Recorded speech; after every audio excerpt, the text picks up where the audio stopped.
Salam Indonesia. Program In World News hadir dengan sejumlah laporan menarik dari mancanegara yang terjadi selama sepekan terakhir. Bersama saya Dwi Priawan, berikut laporan pertama.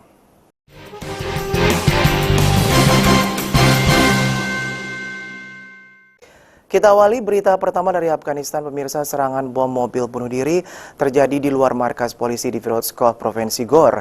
Belasan orang tewas dan lebih dari 100 lainnya luka-luka dalam serangan tersebut.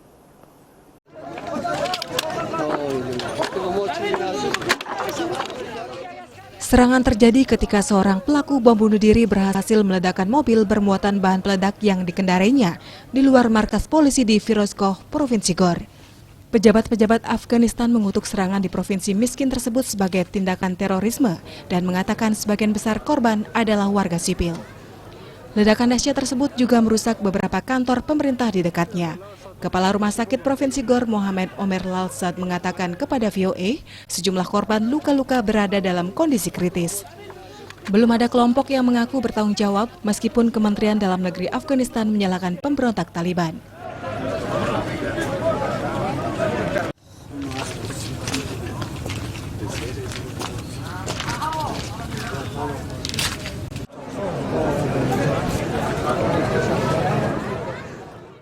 Sementara itu, pejabat Duta Besar Amerika Serikat untuk Afghanistan, Ross Wilson, mengutuk serangan tersebut.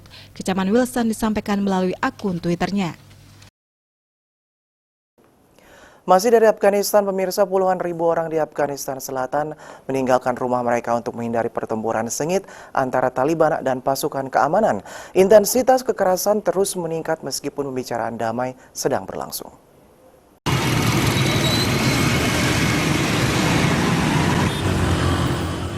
Ribuan warga Afghanistan Selatan tampak menumpangi kendaraan saat mereka melarikan diri dari pertempuran sengit antara pemberontak dengan tentara pemerintah. Warga juga tampak membawa sejumlah perlengkapan dan harta benda mereka. Pejabat di Afghanistan mengatakan 2 helikopter militer bertabrakan dan jatuh di Provinsi Helmand Selatan. Sedikitnya 9 orang yang berada di dalam helikopter tersebut tewas. Di lokasi terpisah, gerilyawan Taliban menyerang pos-pos keamanan di provinsi lain dan menewaskan lebih dari selusin pasukan pemerintah. Otoritas provinsi di Helmand mengatakan 2 helikopter M117 buatan Rusia tengah mengevakuasi tentara yang terluka ketika keduanya jatuh di distrik Nawa. Pusat distrik tersebut dilaporkan sedang diserang Taliban pada saat kejadian. Kementerian Pertahanan Afghanistan mengkonfirmasi kecelakaan tersebut dan menyebutkan penyebab kecelakaan adalah masalah teknis. Tabrakan di udara terjadi di tengah pertempuran sengit selama beberapa hari antara pasukan keamanan Afghanistan dan gerilyawan Taliban di dekat ibu kota provinsi, Laskargah, dan distrik sekitarnya. Perserikatan Bangsa-Bangsa mengatakan pertempuran telah menewaskan ribuan warga sipil dan mengganggu layanan kesehatan kritis di beberapa bagian Helmand, di mana sebagian besar distrik dikendalikan atau diperebutkan oleh Taliban. Pemirsa, kami akan kembali lagi ke hadapan Anda, tetaplah bersama kami.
Pemirsa, pemerintah Thailand menetapkan situasi darurat untuk menanggapi aksi protes besar-besaran yang menuntut pengunduran diri Perdana Menteri Prayut Chan-o-cha. Namun kebijakan tersebut diabaikan oleh ribuan demonstran yang tetap menggelar aksi.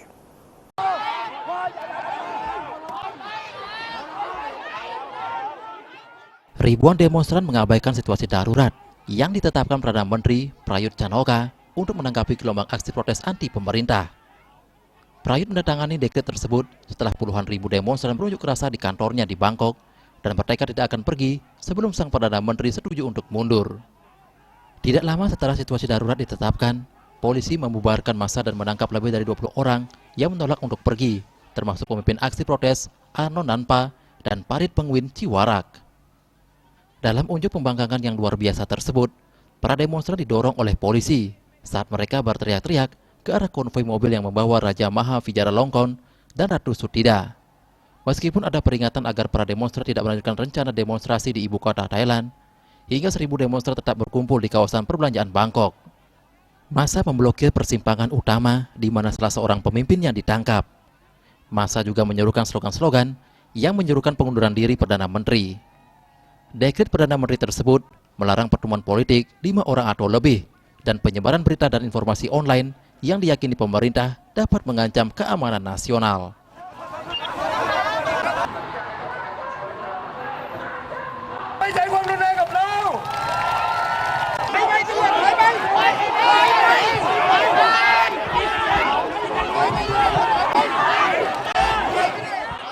Selain perubahan terhadap konstitusi yang dirancang militer, para demonstran juga menginginkan pengurangan pengaruh monarki Thailand.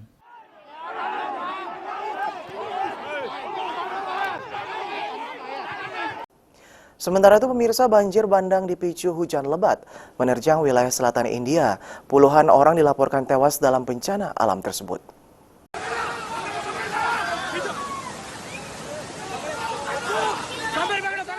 Seorang pejabat lokal mengatakan kepada media AVP di kota Hyderabad yang merupakan tempat perusahaan-perusahaan IT terkemuka, 9 orang tewas tertimpa reruntuhan dinding dan 10 lainnya meninggal akibat sengatan listrik dan tenggelam. Foto-foto dan rekaman video dramatis memperlihatkan mobil-mobil yang hanyut terbawa arus air, jembatan-jembatan tenggelam oleh sungai yang meluap, dan truk-truk yang terdampar di jalan-jalan yang tergenang banjir. 8 anggota keluarga yang berdiri di balkon untuk mengamati hujan juga tersapu banjir bandang di Hyderabad. The Times of India melaporkan 2 di antaranya ditemukan meninggal dan pencarian masih dilakukan bagi 6 lainnya. Personel dari militer dan pasukan tanggap bencana nasional telah dikerahkan untuk mengevakuasi warga yang terlantar. Negara bagian Telangana menjadi kawasan yang paling parah terkena dampak banjir bandang. Banjir turut mengakibatkan kekacauan di negara bagian Andhra Pradesh dan Karnataka.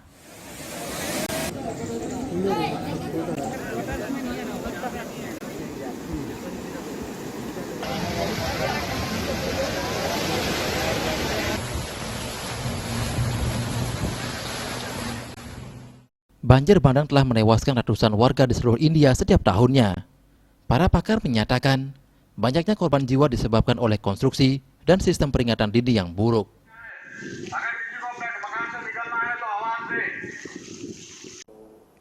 Dari Perancis dilaporkan pemirsa serangan teror yang menewaskan seorang guru memicu gelombang demonstrasi di sebagian besar wilayah di Perancis baru-baru ini. Dalam aksinya, massa menuntut kebebasan berpendapat dan sekularisasi.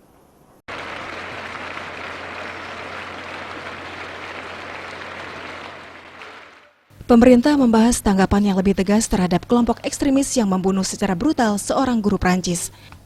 Dengan mengenakan masker sebagaimana protokol kesehatan pemerintah untuk mencegah virus corona, ribuan demonstran berkumpul di Place de la République di Paris.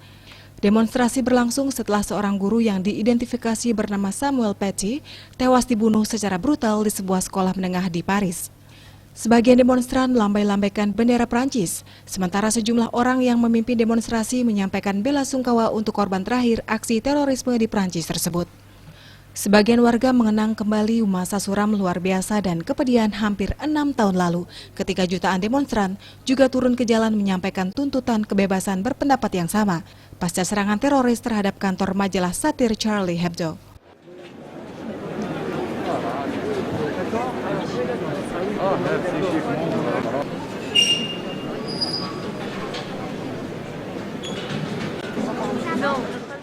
Perdana Menteri Jean Castex kepada majalah mingguan Le Journal du Monde mengatakan, kebebasan berpendapat merupakan nilai utama identitas negara Prancis. Para demonstran juga memperingatkan potensi pembalasan tindakan kebencian dengan kebencian. Pemirsa, jangan beranjak dulu karena kami akan hadir kembali ke depan layar kaca Anda, tentunya dengan berita yang menarik untuk Anda simak. Tetaplah di Inwood News.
Pemirsa, lawatan Menhan Indonesia Prabowo Subianto ke Amerika Serikat terjadi di tengah meningkatnya ketegangan AS dengan Tiongkok, baik dalam keamanan, perdagangan, hingga teknologi.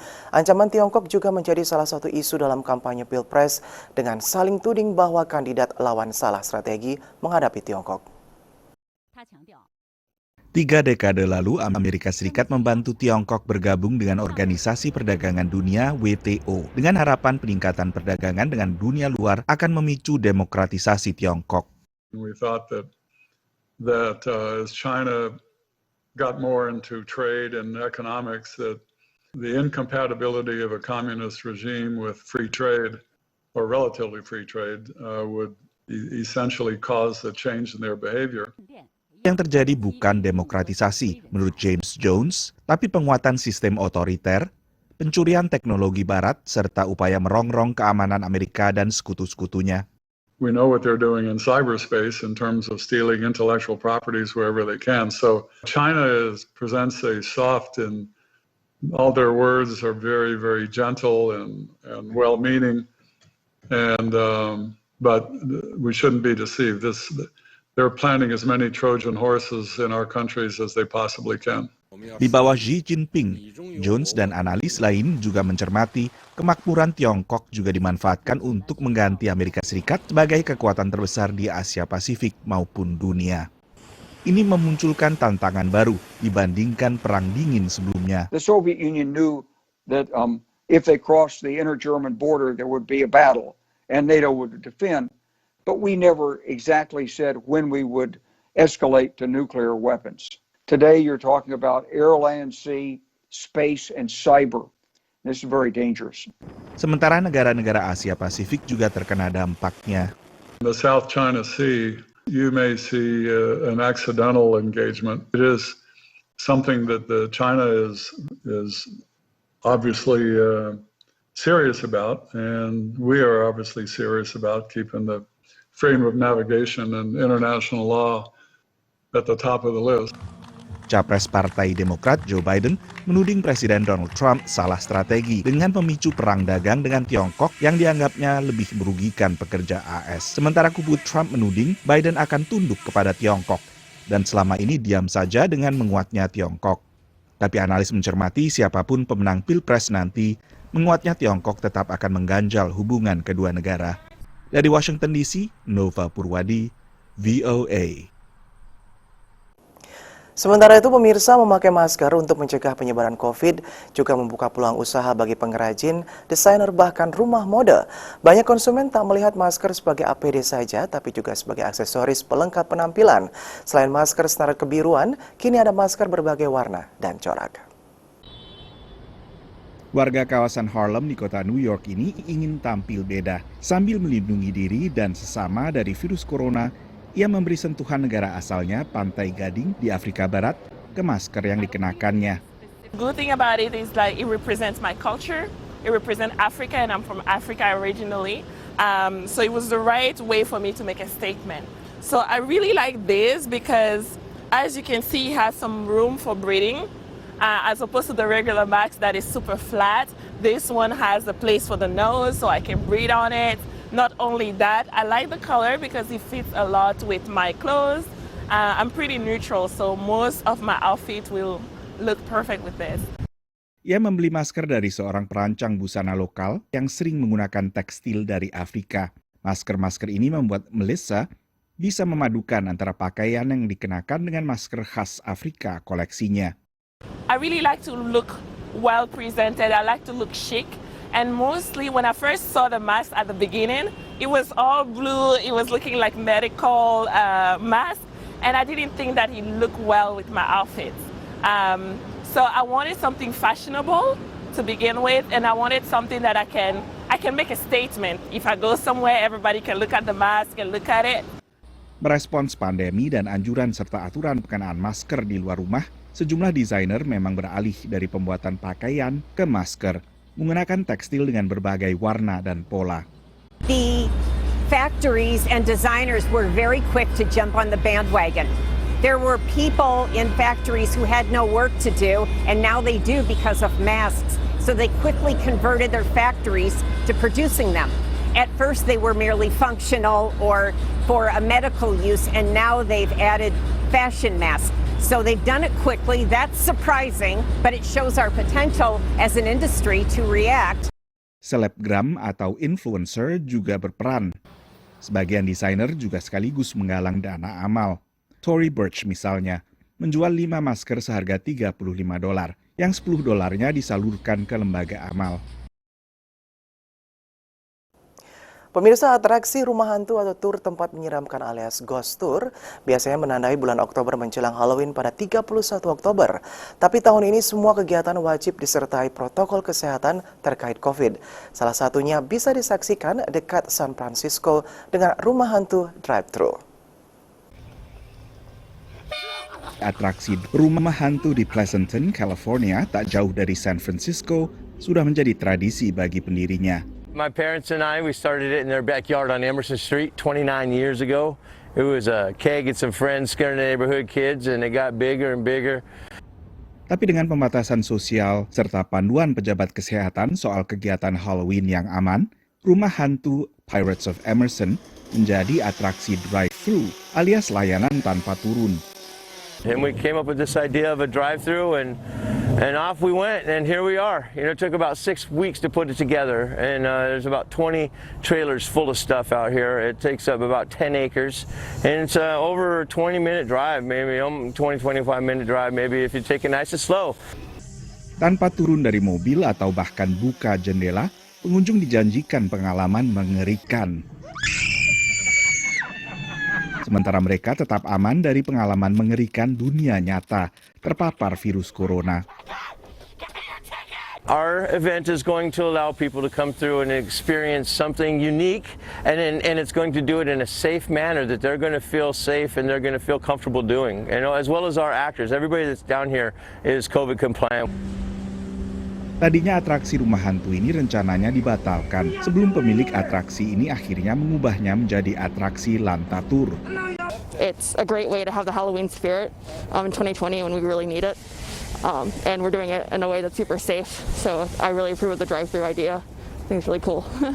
Semuanya bisa dinikmati dengan tiket masuk tak sampai $1 per mobil. Aman dari virus tapi tak aman dari kejutan zombie. It was terrifying at parts because like they came out where you didn't expect them to. Atraksi ini berlangsung selama sebulan, meneruskan tradisi serba seram sekitar Halloween pada 31 Oktober. Pemirsa, berita tadi menutup acara In World News kali ini. Untuk mencegah penyebaran COVID-19. Ingat pesan ibu dengan wajib menjaga jarak dan menghindari kerumunan. Dengan disiplin menerapkan protokol kesehatan, Indonesia segera terbebas dari virus corona menuju Indonesia maju. Saya Dwi Priawan mengucapkan terima kasih atas perhatian Anda dan sampai jumpa. Salam Indonesia.